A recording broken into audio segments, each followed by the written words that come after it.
If you're a founder, entrepreneur, or business leader with a special interest in emerging technologies, you are not going to want to miss this episode. In the conversation you're about to listen to, I speak with Matt Lowe, founder of Invenio Talent Partners, and Dave Edmunds, one of his top technical recruiters. We get into interesting corners of the current recruitment strategy and employment landscape of businesses involved in Web3, AI, and other frontier technologies. And of course, if you're someone looking at your own career path, seeking to elevate your own technical skills or job opportunities, you'll want to listen in for valuable tips and for insights into the thinking of some of the people you're hoping to work with. Now, the reason for this little intro is listening back, I couldn't help but reflect that this is also a really great episode for parents of young people who might be entering the job market, especially those who take a special interest in technology. The way we go about sourcing opportunities and building our resumes has certainly changed over the last decade.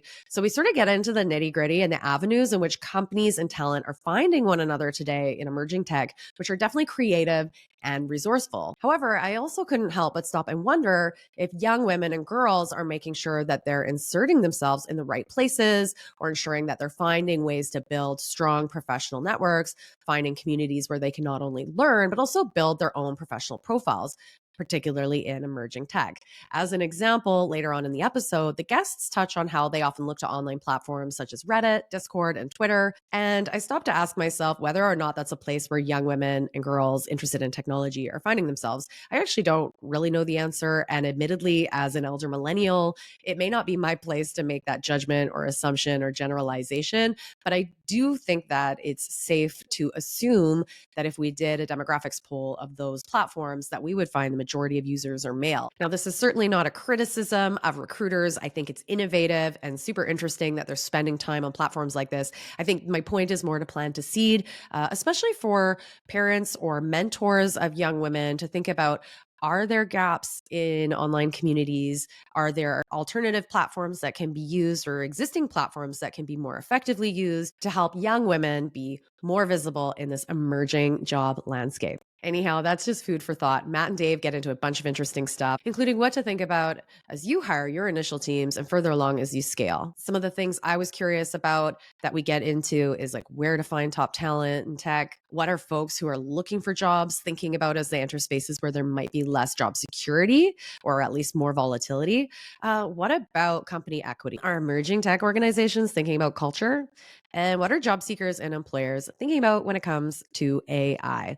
That's a big one. Anyhow, we get into all this and more. I really hope you enjoyed this episode of From the Blockchain. Please make sure to subscribe wherever you're tuning in, leave a review, and find us on our social channels, which now include Facebook and Instagram threads. Hello, everybody. Welcome back to From the Blockchain. I am your host, Ashley Smith. I'm very excited to be here with all of you today with two special guests. We're going to be talking a bit about the work environment and landscape and talent seeking landscape when thinking about emerging technologies, including Web3. So what are companies doing? What are they looking for? What sort of challenges, unique challenges are they having? And how are they finding help when looking at a new world where folks who they perhaps are looking to hire may not have a long CV in terms of the actual ecosystem they're playing in, which is obviously going to be the case. Today, we are speaking with Matt Lowe and Dave Edmunds from Invenio Talent Partners. They are doing some unique stuff in talent recruitment, and I'm really excited to dive deep into their expertise, their long-standing experience prior to some of this emerging tech, and what they're really seeing in the current landscape. So I'm going to start with saying hello to Matt. Matt, why don't you introduce yourself, who you are, and what you do at the company? So, a little bit of context. Dave and I work together at Venue. I've actually founded the company a few years ago with my partner. And it all came about through a decade of prior experience recruiting and hiring for a number of different companies, mostly tech. And to your point, a lot of emerging tech. Did it a lot of different ways. But when you deal with emerging techs, that usually means you're a little bit more bleeding edge. The company oftentimes is a little bit earlier, more startup-y. Because of that, it's a little bit more unique. People know less about what they're hiring.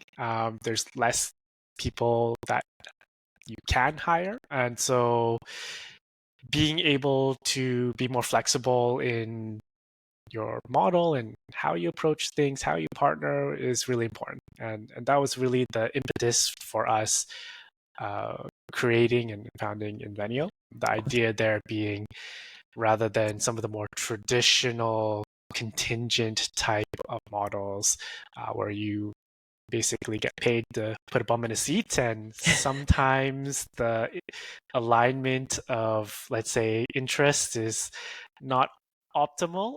We could come in on a model where we would be your partners. You would pay us for our time and effort rather than just hiring someone specific. And that way we could talk more strategic things like how you can hire for some of this emerging talents, what the market looks like for that, how you need to think about the process of doing that. A lot of questions that founders, business owners, leaders have answers for some of the questions, but not always all of the questions. And oftentimes don't have the experience of doing it at the next stage. And what I mean by that, if you're hiring for a 10-person company, it's not the same as a 100-person company or 500 or 1,000. Well, before we move over to say hi to Dave, maybe just to clarify, Invenio works with a range of scale, like different sized companies, and with a focus on this emerging tech side. Can you just give me an idea of who your typical client, what they look like?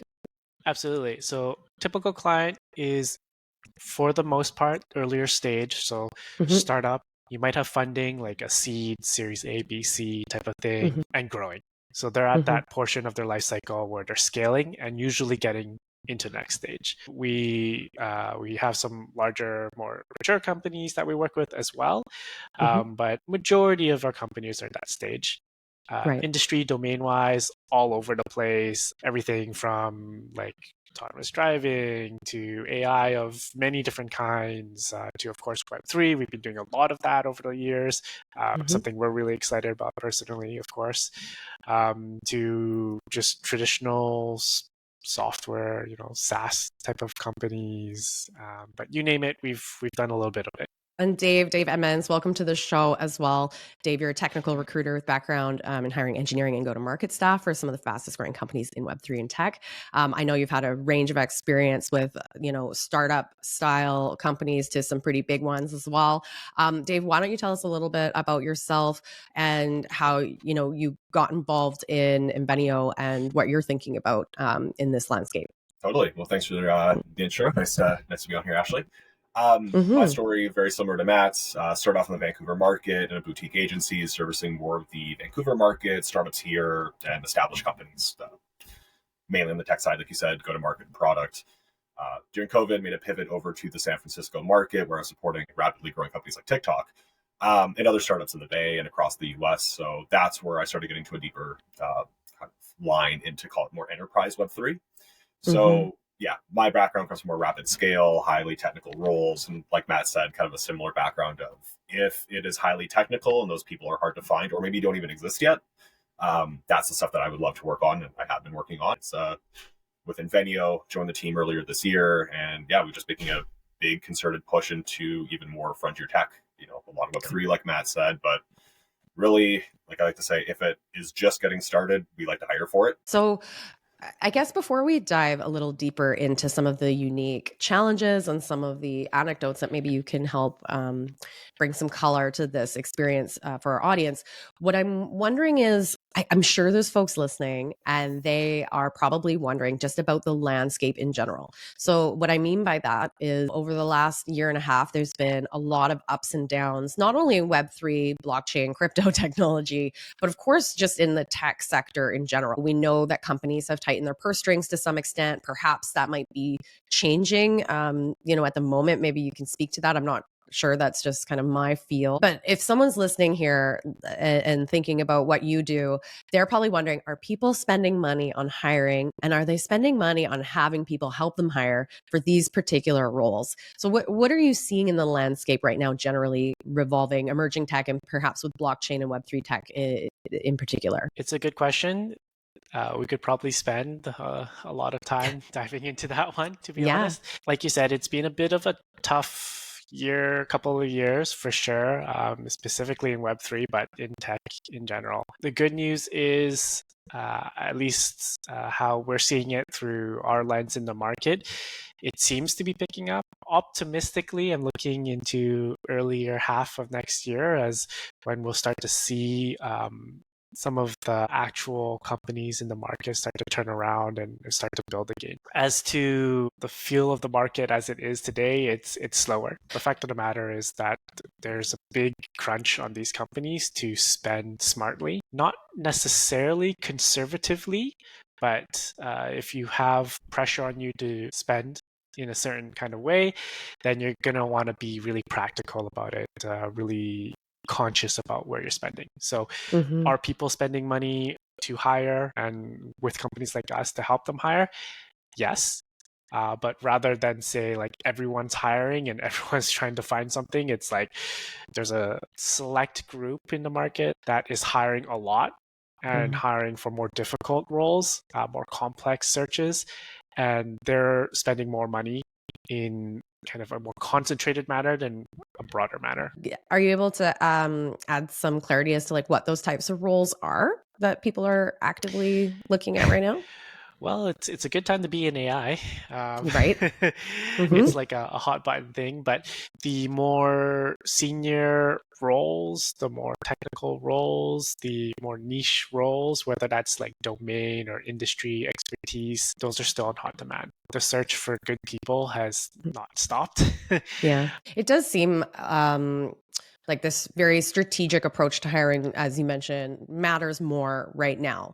It probably matters more than people like to recognize just generally. But if you're, as you mentioned, being thoughtful about your spending, you're probably also being thoughtful about onboarding, training, trying to avoid much in way of turnover, building culture, in a new organization, in a startup. I'd like to know, how important is culture when hiring, for example, in these technical roles? Is this something that business leaders are thinking about actively? Yeah, I mean, that's something that they were in startups. I mean, culture, your early hires, like you said, these strategic points early in a company's life cycle are really key. Culture does really play itself in when you're building that team off the ground. Really, you're putting a lot of autonomy, a lot of ownership onto the individuals you're going to be bringing on board. As Matt mentioned before, you're 0 to 5, you're 5 to 10. Culture is key because these are the people who are building the foundations of the product you're bringing to market. The skills are important to actually get the job done, but these are the people that you're creating an entity with, creating a product with. So that's where that culture piece comes in. You all have to have the same vision, belief system, temperament, even to a degree, because everyone's going to be building this product together. So that's where we do find culture is a big thing that shows up early, and then it continues to grow itself out and kind of evolves as the company grows itself out into a different life cycle. I have sort of an ignorant follow-up question to that. I wonder a little bit about sort of the stereotypical tech person. Let's even say tech bro, like someone who's really understands and who's an engineer. I think we all have an idea of what that person looks like, and I don't necessarily associate that person. And I'm sorry, tech bros, I'm not meaning to be offensive, but it's not something I necessarily associate with like team culture and that sort of very inclusive personality and EQ. Is that something that you guys think about or talk about? EQ has just been in the narrative so much, I think, especially when thinking about senior leadership as an example. But I'm wondering whether or not it's in the narrative when it comes to important roles like this. It's pretty important. It's among my opinion, some of the most important factors that you can have, outside of the baseline of whether someone can do a job, is whether or not you want to work with them and do the job with them. Whether or not companies recognize that, whether or not leaders and hiring managers are prioritizing it, is a different question, but it's one that we put forward a lot to them. Sometimes if that's not something that's brought up, it's something that we will flag to them, and be like, is this important to you? Because should be and what does that look like? But on just a really pragmatic nature of the hiring problem, sometimes it doesn't matter because you're under such pressure, you're under the gun, and it's like, look, we just need to deliver. Like, it has to be done, and we'll suck it up and we'll have not as good culture or not as good people who fit our culture in order to get it done. Whether or not that's a long-term play, is a whole nother story. But it can sometimes, just be what it is. That being said, we try to push through, like, look, you should think about this because there's a lot of extra baggage that comes with hiring someone who may not be a good fit in the long term. Ultimately, they'll end up coming back to you looking for your assistance once again if it doesn't work out. I do wonder, though, that brings up such a great point. I'd love to know, generally speaking, like, what is the sort of life cycle of the hiring process generally when you're looking at these more technical roles, when companies are looking to move really fast? And I can appreciate that, because I think that, just for our audience sake, at a point in 2022, for example, if folks had their stuff together in a matter of 2 months and ready to go, that may have made a huge difference in their funding and their ability to go to market. Where if it took maybe 4 or 5 months, that it may have simply been too late for them to have the same sort of success. So it is a conundrum. So I'd love to know, generally, when folks are looking for these more technical roles, what kind of time frame are they typically expecting? The short answer is everyone wants it like yesterday. There's never been a time where they're like, hey, Matt, can you help us hire someone for like 6 months from now? It's like, no. Usually what we actually have to tell them is, like, there's the triangle of time, cost, and quality. Pick two, right? Like, if you want it really fast, it's either at the sacrifice of it being really expensive, or maybe the person not necessarily being as skilled, let's say, or like whatever portion of that you want to optimize for. And the reality, again, of it is that there's only so much you can do, right? Companies always want people to be hired as soon as possible. So, a realistic timeline is probably maybe month and a half. That's fair. I do want to get into a bit about talent pool, but first, maybe before we jump into that, I would like to ask you what advice you might give to startups or early stage companies that are in the Web3 space, as an example. What advice would you give them regarding building and scaling their technical teams effectively? There's a lot of different things you can kind of jump off with. I think it really depends on where that company is in their life cycle as well. For example, they have a lot of funding, they've got a MVP that they need to get to market and actually like turn this into a viable product that they can start getting funding customers around. That is going to be a little bit of a different search and different, maybe, looking for here, the bar to what the talent they're looking for is going to be a little bit different than if they already have a product to market and they're just trying to grow their teams. So, you do have situations where the market is matured. You have individuals out there that may have already done similar projects. I'll use the example of Web3 exchanges. There's been a million built. There's a lot of people here who've now built exchanges that you can maybe move that over to a similar project. However, you run into situations where maybe, you're building something, as we mentioned, that hasn't been built before. Well, then you're going to have to look at maybe more of an MVP model, minimum viable product. Does the person have the skills and the ambition to build the thing that's not been built yet?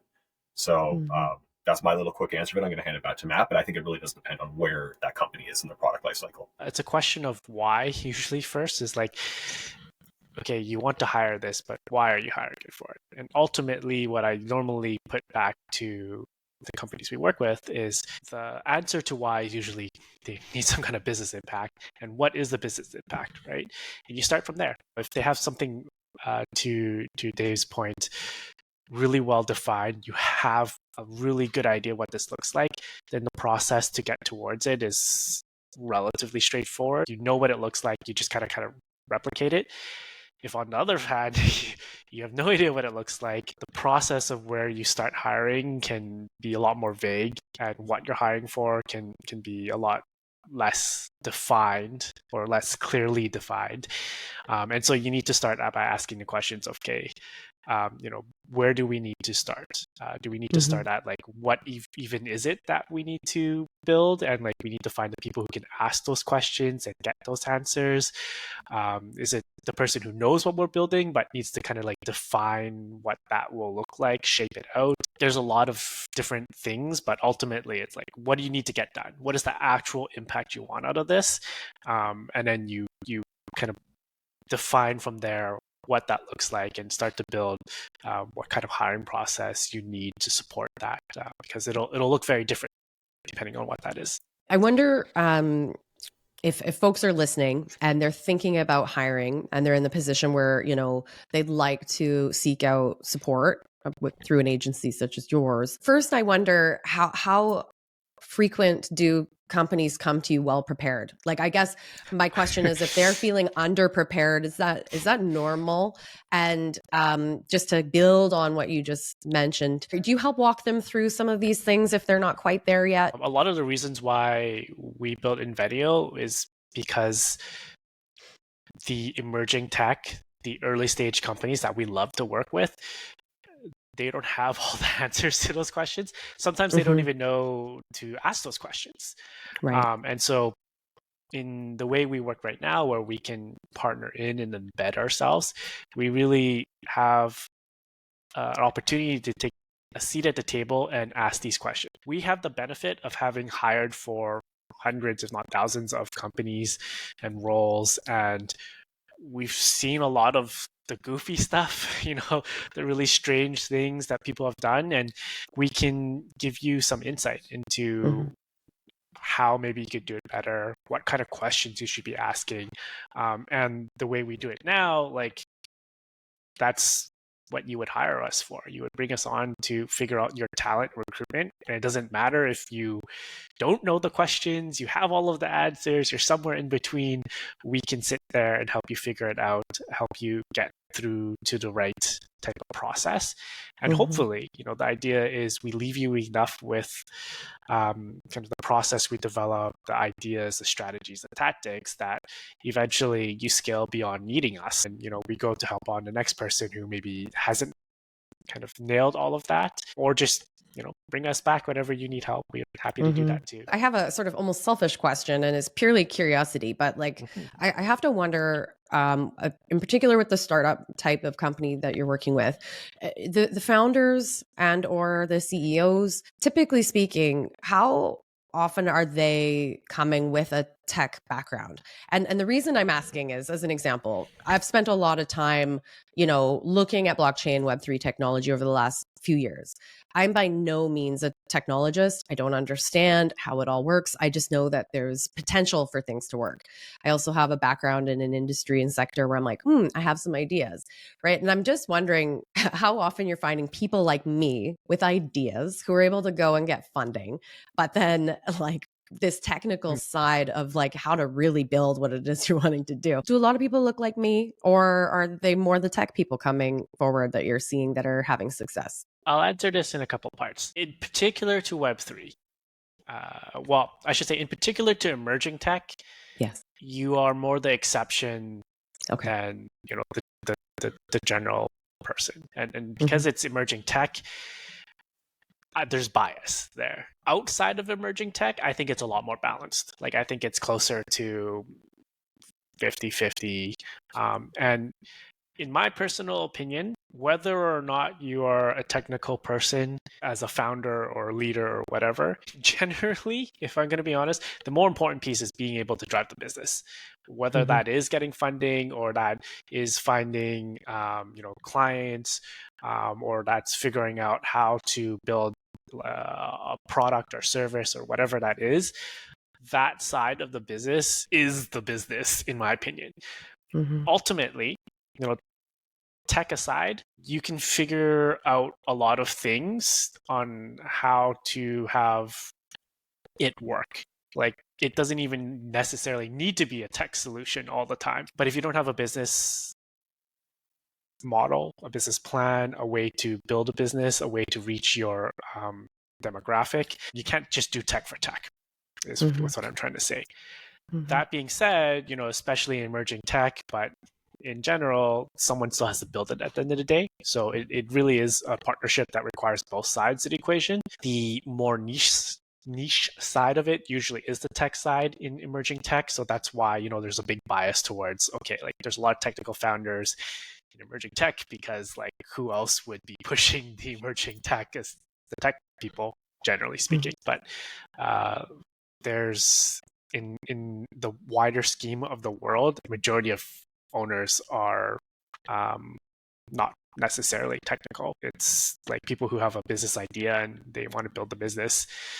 Doesn't necessarily mean that you know how to I don't know, manufacture a car or like take out the garbage yourself or whatever, right? It's not that important if you have the drive and the ability to build team and product and service around it. I guess it's a lot about connecting the dots. And that's obviously a big part of your role, what you do. So in that vein, I would love to know a little bit about the talent pool. Now, you guys, as you mentioned, are based here in Vancouver, but I'm sure you do work abroad and in different areas. Through the pandemic, the big, you turn on the news and everyone's talking about you can't even hire for like a fast food restaurant. Like there's such a shortage of potential employees. And I think that's shifted and a bit of a power shift as well. And obviously you can't compare entry level work to something like this, but I would love to know, generally speaking, what does the talent pool look like right now? Is it strong? Are one thing, and I'm sorry, I'm kind of known for my run on questions, but one thing you do see potentially is when there's a bit of a shift in the interest in emerging tech, people maybe go to different places, they move to different sectors, or they shy away and go to something that's maybe a little bit more stable, steady, reliable in the short term, something like that. I'm wondering, what are you seeing? Like, how is the talent pool? Are folks actively looking for these types of roles right now? And what's on their minds? I think respective to the niche that we're talking about, it can be a little bit different. Like with Web3 right now, I think we mentioned this at the beginning. It's not to say that it's not hiring, it's just a lot more of the funding is now in AI. So those people still exist. They're still there. The market's still strong, but kind of like you said, if the more senior people who are going to be working within these roles leading initiatives, they're not always going to be pivoting out to say like blockchain over to AI, because a lot of these people in AI at the senior level have probably already existed for a while, like the NLP engineers, these kinds of people. It's not like they just kind of manifested, like they've been doing this probably since before COVID. So the talent pool's good. I think you do see a bit of a pivot in terms of like maybe your middle tier engineers who have that kind of more versatile but not overly niched experience. For example, I'll just web developers who might be able to leverage their skill set in building a crypto platform versus maybe an AI platform, and now the tool set's kind of a little bit more democratized. You do see a bit of a shift. So the talent market is there. I think it just starts coming down to, with our clients and those who are hiring, where's that bar? Are you taking the approach where you could bring somebody on board who's a strong engineer who maybe hasn't done this yet, but is super interested in, say, like artificial intelligence at this point? Or if you go back to the Web3 side, if you're doing hiring, are you still able to bring in people that I've either done this before, or are you still okay kind of taking that AI approach like they are now with that MVP model, getting somebody on board with that skill set who's used to a fast growing company, like Matt said, getting a product to market, and they can learn the rest. So the market is good. It's just where the kind of dilution of availability of roles is just kind of shifted away from Web3 for right now into the higher funded areas. I wonder how AI generally has impacted the thinking around these sorts of roles. And I don't mean so much about the sort of attention that AI is getting, but more about what might some of these technical folks be thinking about when it comes to how AI might impact the work that they actually do. Like, are some of them perhaps feeling more empowered because they're able to, this is super naive of me, but like they're able to now, develop more code faster, check things, look for security issues, or are they feeling more tentative and nervous because they feel like their very unique skill might be at risk a little bit because of this automated technology? It's a subjective answer, but my take and my opinion on it is that the people who are more senior, more experienced in their roles will look at AI as a tool that can supplement what they can do. I'll give you an example. A photographer that I know is using generative AI to like draft out photography scenes. So like he'll be like, oh, I'm going to do a beach set. And so sunset, beach, wedding dress, certain time of the day, certain kind of clothing, whatever. And he uses that to get an idea of how to picture the actual photography set that he's going to do. And then he creates that as a storyboard. And he uses that for his actual photography. Similarly to the examples you gave, there's lots of engineers that I know these days who are using, whatever AI tool to write their test cases. There's artists who are using generative AI to like create crazy scenes and then they build off of that. So I think, and from my experience, anecdotal as it is with a lot of different people, AI will be very supplementary, at least as it is right now. I mean, for sure, there's definitely going to be someone who's like, I'm a AI generative search term dude, and I'm just going to create stuff for you, and I'll do it cheaper, and blah blah blah. But at least right now, we're not at the point where that replaces someone who's truly a crafts person who like knows their craft and has that experience and can really do crazy stuff with it. It'll just make them faster at it. Metaphorically, to build on Matt's point, a lot of the time when you're talking with engineers, AI is a lot like a nail gun to a carpenter. It's maybe before they use a nail and hammer, but like the nail gun never replaced the carpenter. They can just now hammer more nails faster. Yeah, that makes sense. I do wonder from an organizational perspective, business leaders, are they talking to you about AI in this kind of context? Like, are they telling you or asking you, do we really need this role, XYZ, or can we just get AI to do it? And on top of that, if that's not what they're thinking, are they prioritizing talent who know how to use AI effectively? Like, is that something that they're talking to you about and wanting to discuss with prospective employees? So the way this has worked anecdotally, because we've actually had this come up a lot over the last year or whatever. This happens with a lot of emerging tech, by the way. It's like emerging tech X has happened. Every single company out there is like, what is this? What can we do with this? How do we do this? And what ends up happening is you either have someone at the company who knows a little bit about it, it's excited. It's like, I'm going to champion this and like, give me some budget and some time and I'll do what I can. And here's the business case. The more common scenario, no one in the company knows what this is really. Someone has to do research and they're like, okay, like ultimately, let's just hire someone who knows what they're talking about here. Like, what are we doing with this? Or 3, it's like, that's just a fad. Screw it. Like, this is nothing to do with our business. Most common right now with AI in particular is like they were already an AI company. They don't care. If they're not an AI company, it's like, okay, what can AI do to improve our business? Is it replacing anyone? No. There's just not there yet. But it's creating new roles actually where it's like, okay, like, can we hire someone who's going to take whatever, AI is a very vague general term, whatever AI business case we have and actually do something with it that's useful to the company, hire that person. We're going to spend some time, some money, some budget there. And like, we'll look at it like 6 months, a year from now. And did it work or did it not? If it worked, great. Maybe we can build more of a team. If it didn't work, well, okay, we took a crack and we can at least say we have some kind of AI in the company, kind of a deal. And that's pretty much been like the last several company asks that we've had. Like, hey, like, we don't have anyone who really does AI here. We have some people who could maybe help them, but not lead the AI charge. Can you help us hire someone who can do that, basically? Yeah, and like I said, applies to everything. Like, same thing happened with Web3 originally. Same thing happened with every other random emerging tech. I wonder about some of the more sort of expanded areas within an organization in terms of whether or not you touch it with the work that you do. So just to your point, like AI, Web3 tech, it's kind of some organizations or companies may be looking at the underlying tech to help build their products, and that might be all that they're looking to do. I say that so dismissively, but others are wanting to really build it into their infrastructure. So whether it's about supply chain management or they're looking at their marketing strategy. And so, here on the show, one of the things we've talked about in terms of blockchain technology is like these loyalty programs that people are starting to experiment with.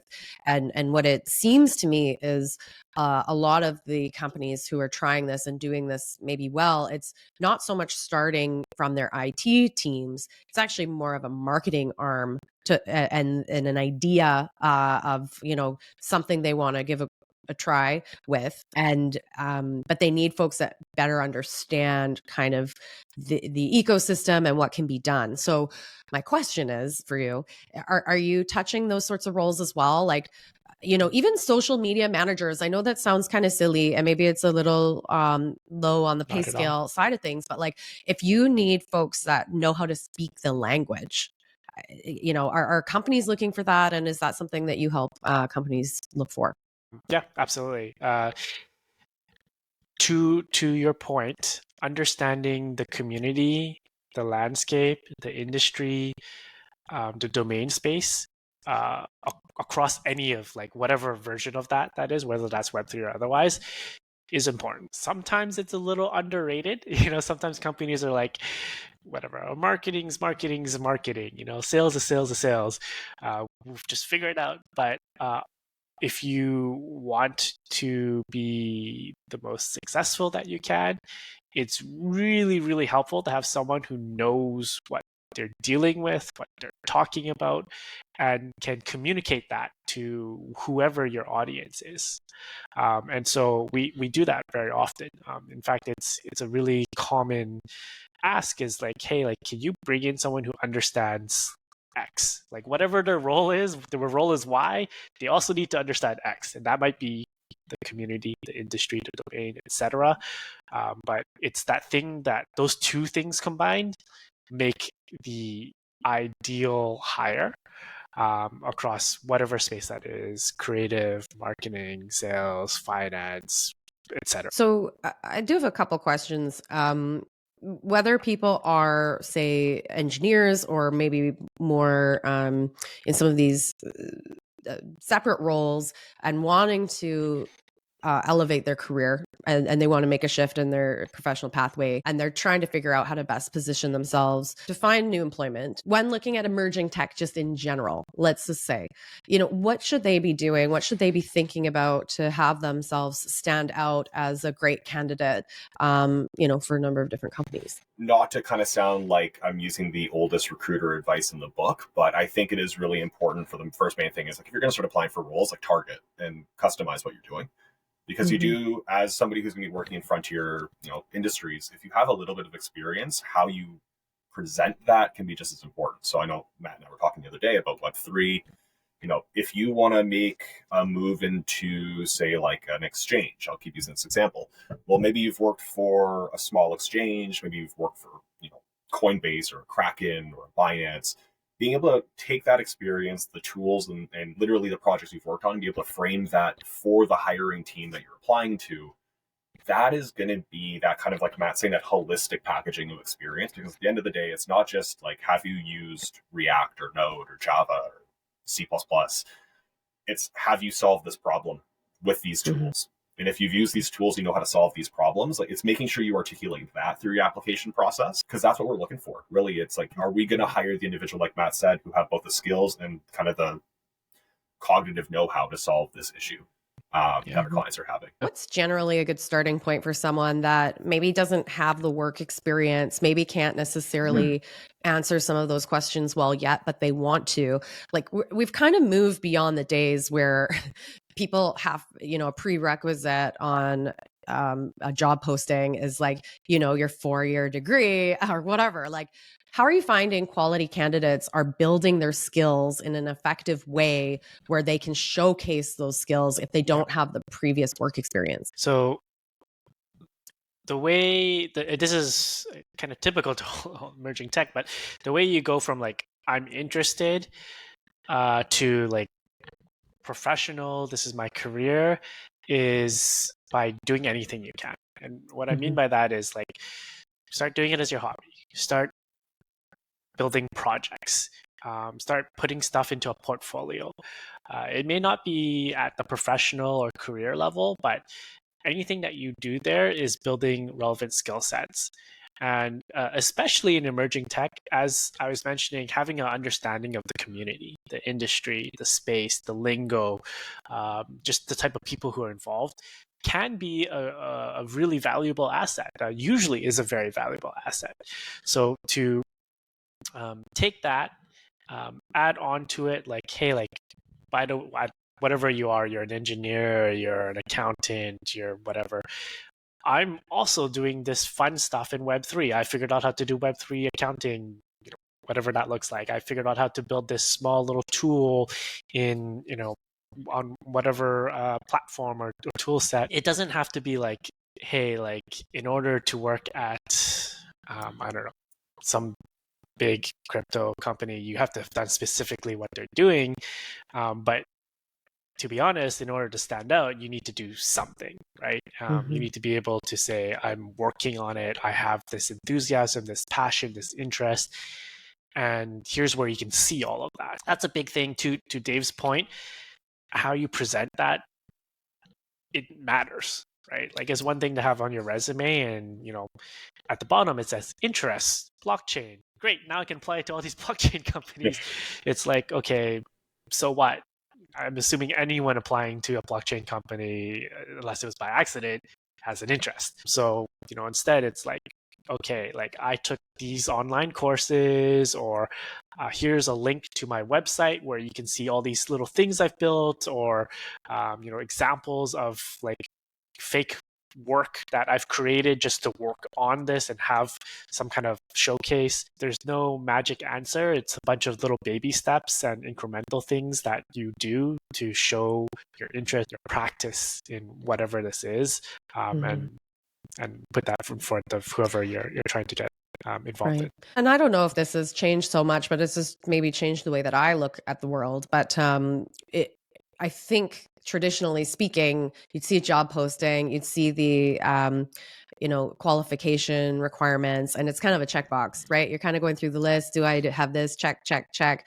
And to me, it feels like in some of these emerging tech fields, it's almost like you're creating your own checkbox. Like you're needing to package what you've done and making a case for how you might be able to add some value to that organization. I do wonder for, let's say, someone that has been working for some time, they're a quality candidate in, general terms. When looking at some of these emerging tech companies, especially when they're early seed, startup type, what are the general expectations around compensation? And I don't mean in terms of numbers, but I just think about you're potentially taking on a riskier role because you don't necessarily know if the company is going to have the success. You don't know that company is going to be around as long as you might hope, but maybe you're the type, you're willing to take the risk, you're willing to jump in, you want to be a part of something that's growing, you want to be part of the early story. Sure. So all that's great. But what sorts of things are organizations, companies looking at in terms of compensation for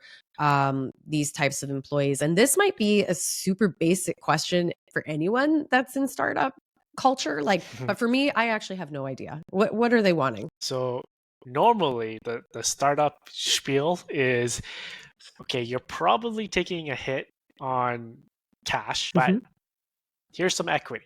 Have a piece of the company. What that might look like specifically can vary quite a bit, but what I do suggest to people is to do your homework. Figure out what the heck is equity. What does that mean? What does that entail? What does that encompass?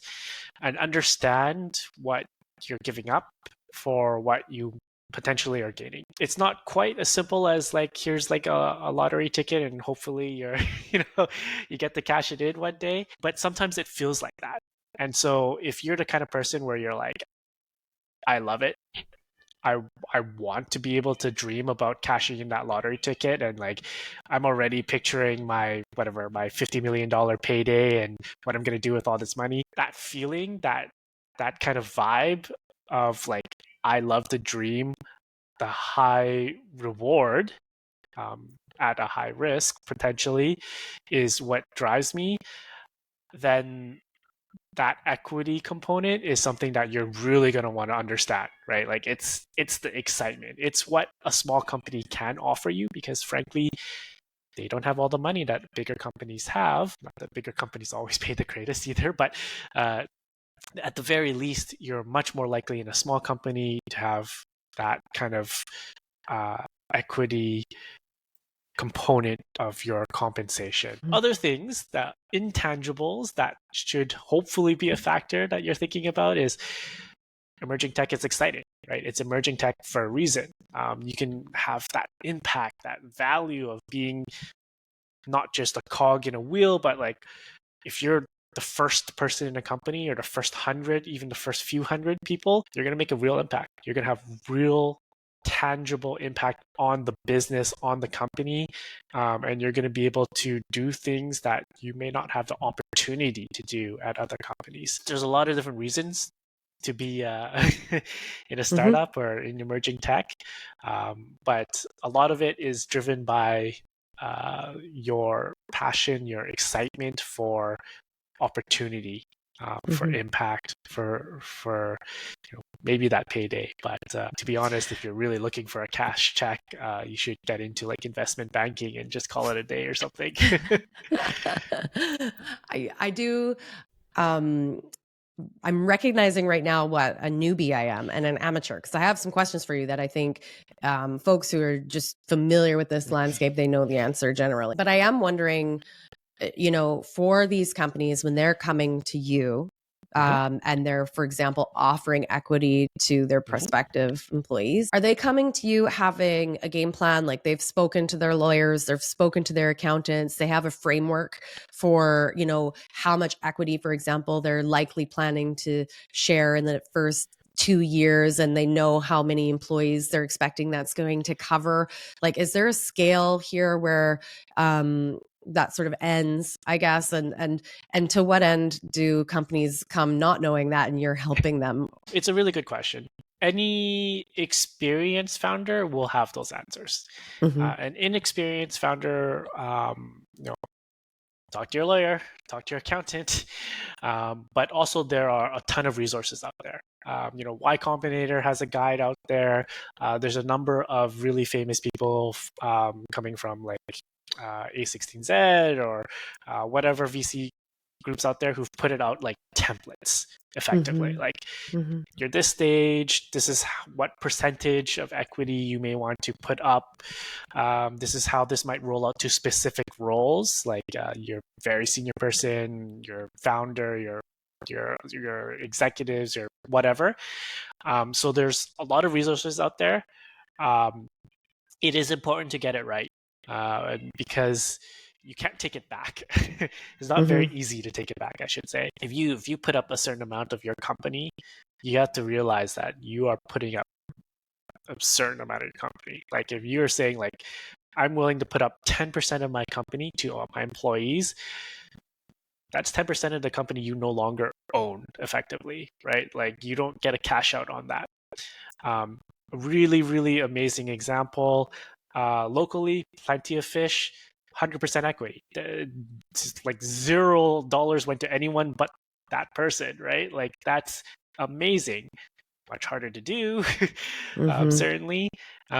So if you're like, okay, my payday was X amount of money and 20%, 30%, 40% of my company now is owned by VCs, is owned by employees or whatnot, you kind of have to scale up what kind of exit you want in order to make your certain goals make sense and align. It has been funny in the Web3 space in particular, like, in the NFT world of, over the last couple of years, there was just a lot of creative ways people were looking to compensate their teams, which I think was innovative and interesting and created a lot of excitement. But I think in hindsight, ended up with a lot of folks kind of ending up not compensated, but perhaps with some good learning and war wounds and good experiences to help them with their next step. So I am cognizant of time, but I would love to know, if you have any anecdotes, or speaking of war stories,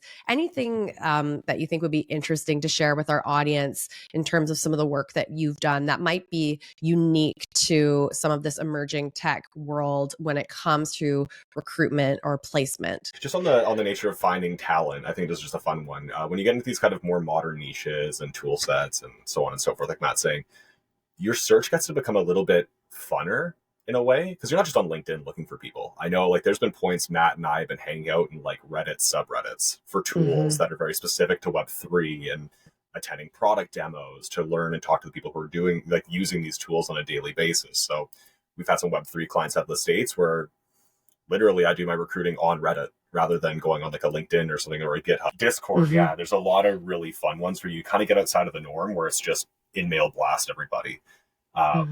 But I know for me, that's kind of some of the fun stuff for me is getting into those like really nichey places where the really techie people are, and then kind of see what's happening from there. I was just gonna say, emerging tech is super funny. Like way back in the day, I had someone. They're like, "Do you know what cryogenics is?" I was like, "No." I was like literally going back to my computer, googling. How do you spell cryo? Anyways, it was like super niche. It was like a purely academic thing at this point. Long story short, I ended up calling like Russian institutions because they had programs that taught it, and like, does someone speak English? Can you connect me to your PhD program? Because I randomly found this guy's PhD paper, and it says like he wrote a paper on this. When you get emerging techs, you get weird niche, like, does it exist in this world type of things that you have to find, and you get to play detective, you get to play researcher, you get to play call center sometimes, where you're just picking up the phone and just, do you know anyone? So there's lots of like really fun things to today's points that you get to do when you're doing something really niche, and you also have to pair that with the company. So from a company standpoint, if I'm hiring for a really big, well-known name, great. I'm hiring for Google. That's an easy conversation.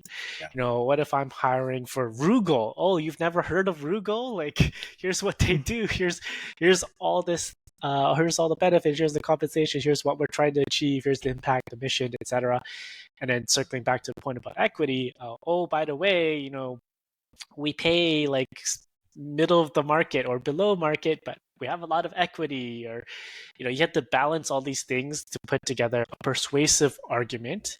But ultimately, at the end of the day, everyone has to be happy, right? Like, the person coming in doing this role has to get a lot of value out of it. The company who's hiring the person has to get value. And so you run into a lot of interesting dilemmas where you're trying to balance everything. Right? Can the company put forward a little bit more money to make this happen for someone who's really awesome? Is the person willing to take a little bit of a cut from where they're at because, this project is awesome. No one else is doing this, or it's just super exciting. You're the only person in this company who's going to be driving this forward. It's a very people-oriented problem. Everyone has to come to the table and figure out, eyes wide open, what are we getting ourselves into? Does it make sense for everyone? And the fine balancing act of actually getting everyone to say what they really mean, what they really want, can be a really challenging thing from the talent and recruiting side. Okay, before we go, rapid fire, super serious question. Yep. If you're looking for a job in Web3, as an example, LinkedIn, NFT, PFP, yes or no? I'm into it personally. It's not necessarily you're going to exist in LinkedIn. Like, I'm probably going to find you somewhere on like Twitter or like a Discord, and if you have like an actual nice NFT, PFP, it's credibility, right? At the end of the day. I love that stuff, and if you're going to look for someone who's in Web3, you're going to want someone who's in Web3. Yeah, there you go. Awesome. Well, all right. Thank you so much, you guys, for joining me today. It was such a valuable conversation, lots of insights. It's really interesting to dive into some of the nuances of how, employers and business owners and startups are thinking about talent and acquisition and hiring. I think it's a tough thing to begin with, let alone adding emerging tech as a layer on top of it all. Before we go, Mathew, Dave, where can our audience find you and the company? And we will put the links in the show notes, so you don't have to spell it all out, but maybe you can give us the best places to find you. You can definitely check us out at inveniotalent.com.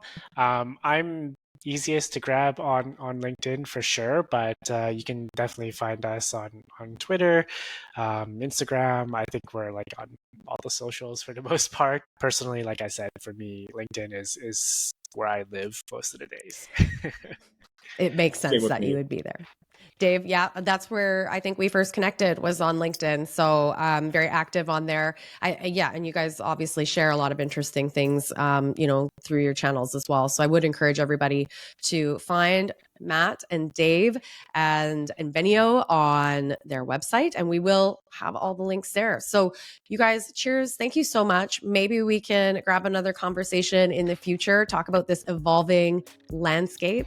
I hope you all have a wonderful day, and everyone listening, thank you so much for tuning in to From the Blockchain. See you next week.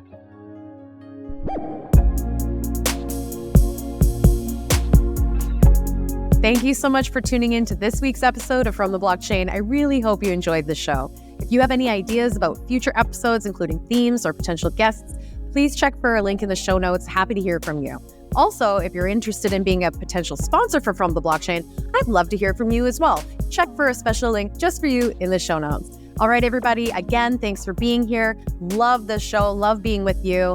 Please remember to subscribe, review, and share with your friends. Until next week, have a great one.